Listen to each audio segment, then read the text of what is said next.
सुकिंदा सदर महकुमा सुकिंदा भवन पड़ियाठारे आज भगवान बिरसा मुंडाकर 150तम जन्म जयंती को जनजाति गौरव दिवस भाव में पालन करा जायछि।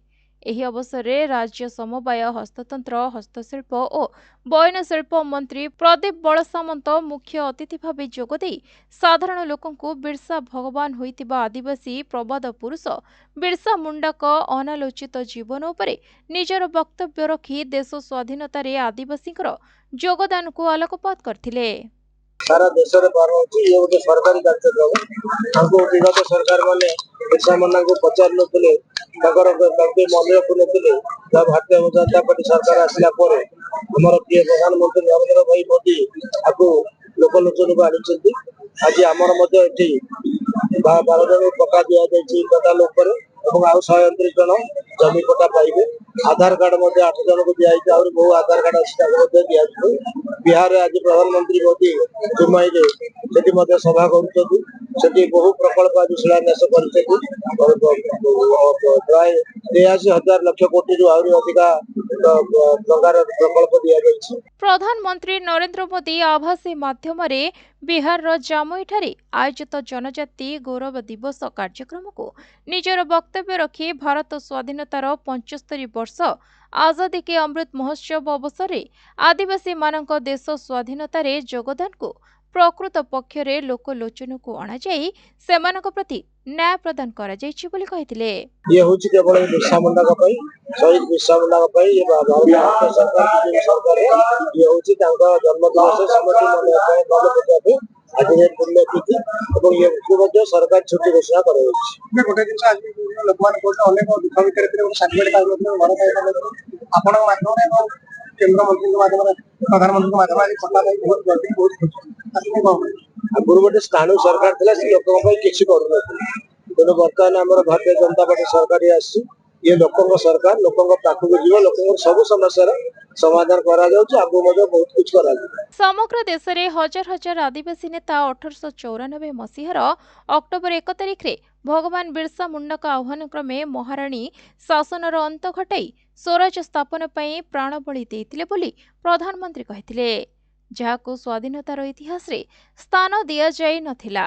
ए दिवस अवसर रे गला वर्ष पीएम जनमन स्कीम लॉन्च हेतिला जोटी पीवीटीजी परिवार मानकु सबु प्रकार सुविधा केमिति हमें जोगाई दे पारिबा से पाई गोटे सैचुरेशन मोड रे स्कीम आरंभ हेतिला। एतिरे हमरा 13टा गाँ जोटा सुकिंदा रे अछि हमरा पीवीटीजी परिवार गुडका अछंती सेतिरे ए स्कीम टा हमें नै जाइतिलु।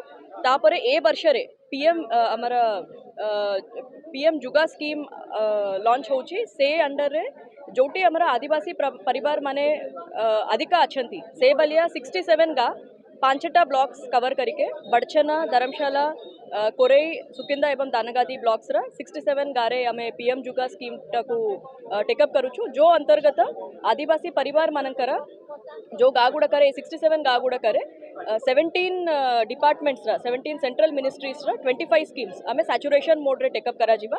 आगामी दिन रे हमें स्कीम अंडर रे गुड़ाई हमें सैचुरेशन बेसिस रे सबु पदक्षेप देबा पई हमें चेष्टा करिबा। और ए अवसर रे हमें आज पीएम जनजातीय गौरव दिवस अवसर रे समस्त को बहुत बहुत शुभेच्छा एवं अभिनंदन। धन्यवाद। तेबे जनजाति गौरव दिवस पालन अवसर में यह लोकलोचन को आने को केवल प्रचेषा कर अवसर में पीएम जनमन और डाजगुआ योजना माध्यम आज 6,640 कोटी टंकार विभिन्न प्रकल्पर शुभारंभ करने सहित बिरसा मुंडा एक डाक टिकट जारी करथिले।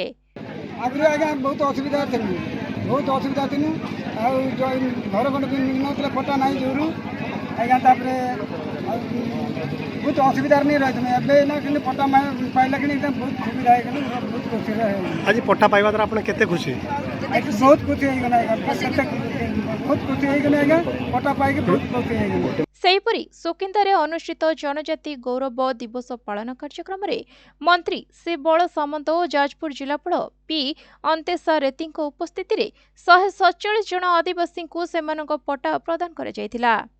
सुकिंदा बीडीओ अभिषेक स्वाई तत्वावधान में अनुष्ठित कार्यक्रम प्रारंभ में मिशन शक्ति बीएलएफ सभापति रश्मिता भट्टाचार्य टीम वंदे उत्कल जननी गान करथिले। सेपरि विभिन्न स्थानरू आसिथिबा आदिवासी कलाकार माने विभिन्न सांस्कृतिक कार्यक्रम परिवेषण करथिले। जिला प्रशासन पक्षरु एही कार्यक्रम रे विभिन्न स्टॉल मन खोला जाई स्थानीय उद्योगी को प्रोत्साहन पई सेमानक प्रस्तुति सामग्री को स्थान दिया जायतिला। एथिरे जिला प्रशासन पक्षरु प्रकल्प निर्देशक अशोक कुमार बेउरिया, जिला मंगल अधिकारी शरद कुमार बेहेरा, डीपीओ संतोष साहू, डीआईओ सुधांशु शेखर शतपथी, डीआईपीआर और कामिनी रंजन पट्टनायक प्रमुख उपस्थित रहिथिले। जाजपुर सुकिंदारू हमिद खान को रिपोर्ट, प्रतिदिन टीवी।